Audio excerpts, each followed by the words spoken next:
নমস্কার বন্ধুরা, মালতীর হ্যাংলা ছেলে তোমাদের সবাইকে স্বাগত। আমরা তো চিড়া দিয়ে অনেক ধরনের রেসিপি করি। আজকে একটা ইউনিক রেসিপি আমি তোমাদের জন্য নিয়ে এসেছি। আজকে আমি ঝাল ঝাল চিড়া ভাজা করব। এই চিড়া ভাজাটা খেতে অসাধারণ লাগে। এখানে বন্ধুরা আমি কিছু সামান্য একটু লবণ দিয়ে দিলাম, চিড়াটা এখানে রেখে দিলাম। সামান্য লবণ দিয়ে এখানে আমি একটু হালকা করে জল ছিটিয়ে দেবো, মানে লবণটা যেন একটু গলে। একদম হালকা করে জল ছিটিয়ে এই যে এই চিড়াটা একটু আমি মেখে নিচ্ছি। দেখো, জলটা দিয়ে আর লবণটা দিয়ে মেখে নিচ্ছি। সুন্দর করে মেখে নিলাম কিন্তু আমি। দেখো, এটাকে এবার আমি পাশে রেখে দিই। এখানে দেখো আমি একটা কড়াই বসিয়ে দিয়েছি, সেই কড়াইতে একটু তেল দিয়ে দিয়েছি। এমন কিছু বেশি তেলের কোনো প্রয়োজন নেই। এটাকে এবার আমি এখানে রেখে দিচ্ছি।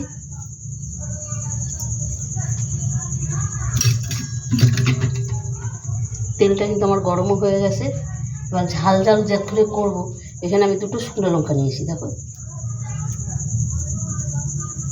শুকনো লঙ্কা দুটো আমি ছোটো ছোটো করে একদম কেটে দিচ্ছি। আর এই শুকনো লঙ্কা চিড়া ভাজা দিলে বন্ধুরা দারুণ লাগে কিন্তু খেতে।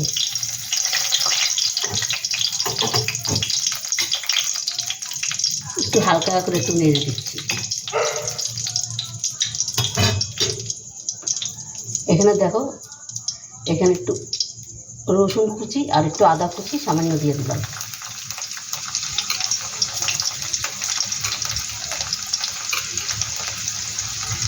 এটাও একটু হালকা করে আমি নেড়ে নিচ্ছি।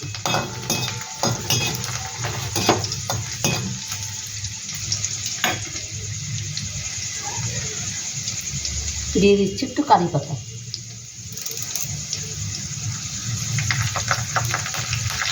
বন্ধুরা, কারি পাতার গাছ কিন্তু আমাদের বাড়িতেই আছে। আর কারি পাতা কিন্তু অনেক সময় অনেক কাজে আমাদের রেসিপিতে খুব প্রয়োজন হয়।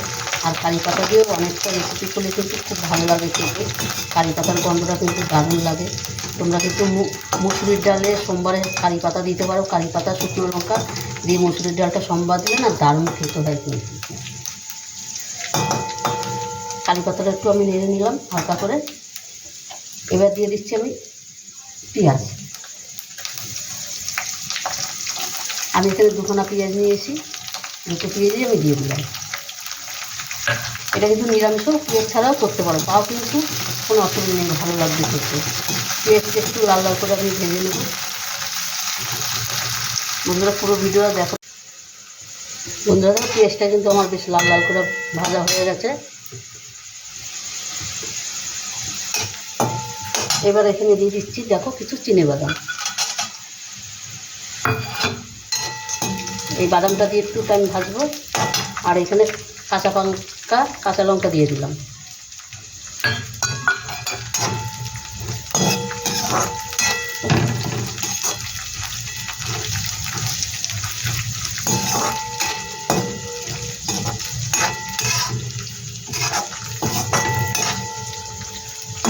এবার আমি চিড়াটা দিয়ে দেবো। এই চিড়াটা আমি দিয়ে দিচ্ছি।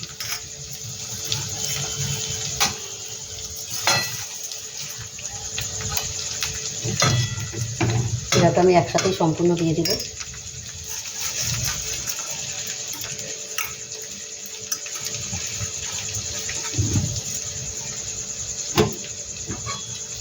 এবার বন্ধুরা, চিড়াটা কিন্তু আমি লাল লাল করে ভেজে নেব।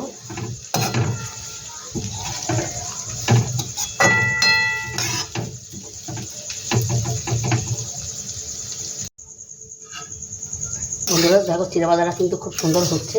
আর গন্ধটা কি এত দারুণ বেরোয়েছে, দারুণ স্বাদের একটা গন্ধ বেরোচ্ছে। এটা সন্ধ্যার টিফিনে কিন্তু জমে যাবে। আর এটা কিন্তু চা দিয়েও খাওয়া যাবে, খুব ভালো লাগবে খেতে।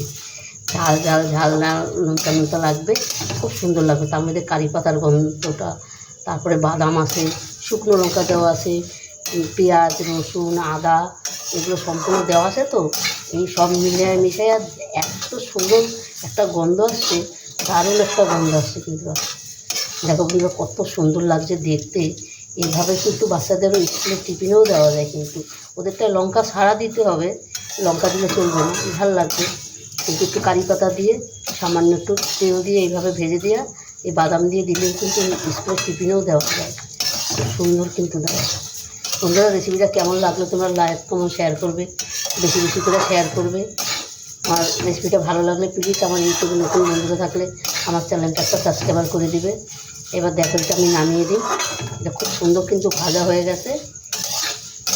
গ্যাসটা কিন্তু আমি বন্ধ করে দিলাম। এবার আমি নামিয়ে দিচ্ছি এটাকে।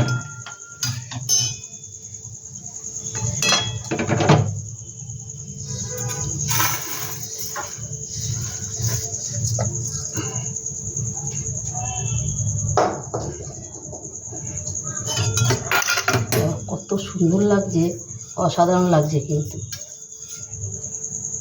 দেখাচ্ছি আমি তোমাদের একটু। পুরো থালাটা কিন্তু গরম আছে। এই দেখো কি দারুণ লাগছে বন্ধুরা, খুব ভালো। আর খেতেও কিন্তু একদম এত সুন্দর একটা কর্মরে হয়ে গেছে।